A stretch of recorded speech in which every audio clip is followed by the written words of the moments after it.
Welcome to the Visionary Leaders Series. My name is Trasiana Graves, and I'm so glad that you are here. Today's vlog is dedicated to one of the most courageous conversations that team leaders and senior management must have amongst themselves, because here is what I'm hearing. Here is what I'm finding, that there is a miscalculation, if you will, that when you have team leaders who are jokingly toxic, who are mildly abusive, who levy words that seem like casual insults, such as, "You're so stupid, that's a dumb idea, get your act together, you don't belong working here." When you start to see your senior leaders, your team leaders who are treating their team members this way, the perception can often be, but those team leaders are getting results. But that senior management approach or culture that's being tolerated must be driving results. If we were to remotely entertain pulling that person aside or having a tough conversation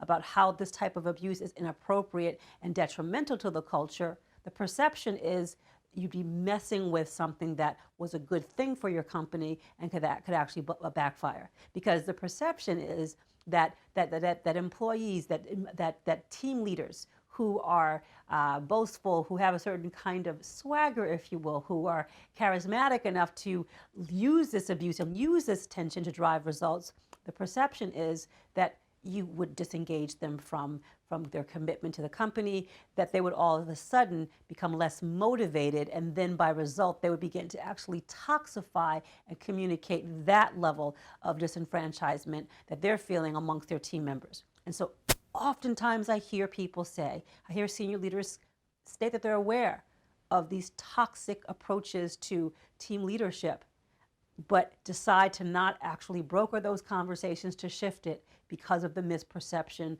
that it would actually only make things worse as far as the team result. Here's what I want you to do in 3 steps. Get ready. Acknowledge this is a courageous conversation. It's a conversation that requires the courage and the vision for you to have this conversation with your senior management and your team leaders. It's got to be had. It's got to be had not only because it's really undermining your organization more than you realize, but if you don't actually nip it in the bud at some point, it just continues. And so this is what courage is. This is actually where shift takes place. The second thing that I want you to do is to really recognize and really evaluate that although it may seem as though this leadership approach is garnering your company or your team members some benefit or to their productive edge, is actually having a more toxic and more detrimental impact to your company than you realize. And I hear this all the time, that although on one hand, people will feel like, oh, the company has created more profit, or we've had more sales, or we have had, a more competitive edge because of this tension, it'd be shameful, or it would not be an intelligent use to be willing to undermine this outcome. It's a misperception. It's a misperception. The data is there, and the data shows us what actually is happening when this culture is festering in terms of absenteeism, absent employees, in terms of employees leaving, and so it's just on and on. So you've got to be willing to get over that misperception that this is a good thing.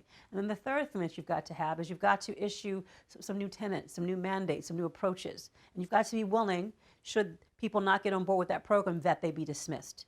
So to your courageous conversation, to your courage in having this conversation, I look forward to hearing your results. I look forward to receiving the input that you're going to be sending us about how this courageous conversation is actually changing the culture of your organization and changing your leadership styles. In the meantime, I celebrate you in your boldness, in your brilliance. I am Trasiana Graves. Until the next time when we meet.